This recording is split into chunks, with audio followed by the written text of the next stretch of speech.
আমার নাম বিজয় কুমার দে। এটা কোন জায়গা? এটা সাবরুম সাউথ ত্রিপুরা বাহ্যিক চালক সংঘ। আমাদের কাছে একটা খবর আছে, যেটা শুনতে পেলাম যে এখন নাকি এখানে ছাড়পত্র হয় না। বিষয়টা কি?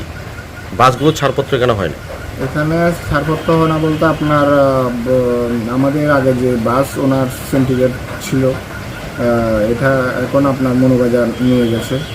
তার মধ্যে আমাদের ছাড়পত্র আগে বাসের ছাড়পত্র ছিল 30 টাকা, এখন আমাদেরকে ছাড়পত্র শুধু 10 টাকায় দেওয়া হয়। এর মধ্যে আমাদের বেতনের টাকাও হয় না, প্লাস আমাদের অফিসও কোনো টাকা হয় না, ঠিক আছে। আর তার মধ্যে যে আমাদের সিন্ডিকেটের কোনো প্রোগ্রাম বা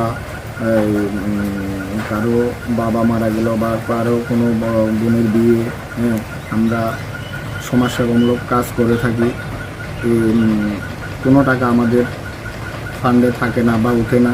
কী কারণে থাকে না এটা এখন? থাকে না বলতে আমাদের সিন্ডিকেট তো বাস ওনার সিন্ডিকেট আগে সাবরুমেই ছিল, এখন তো মনুবাজার নতুন করে ওখানে নিয়ে গেছে, যার জন্য আমাদের ফান্ডে আমাদের নিজেদের যে আমরা 3 জন কেরানি আমাদের বেতনে হয় না। কত মাস বেতন ঠিকভাবে পাচ্ছেন না? হ্যাঁ, কতদিন বেতন পাচ্ছেন না ঠিকভাবে? তো 2 মাস যাবত। এটা এখান থেকে নিয়ে গিয়ে যাওয়া হয়েছে, কতদিন হয়েছে? 2 মাস এখনো হয়নি, গত মাসে নিয়ে গেছে।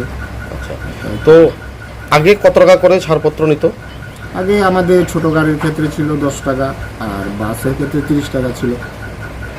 তো এখন বাসের ক্ষেত্রে কত করে নিচ্ছে? এখন ছোট গাড়ির ক্ষেত্রেও 10 টাকা আর বাসের ক্ষেত্রেও 10 টাকা নেওয়া হচ্ছে। এখন যে গাড়িটা ধরুন এখান থেকে যাবে, সাবরুমের যে গাড়িগুলো রেজিস্টার্ড রয়েছে আচ্ছা। এখান থেকে আগরতলা যাবে, তো সেই গাড়িগুলো ছাড়পত্র এখন কোথায় কোথায় থেকে নিতে হচ্ছে?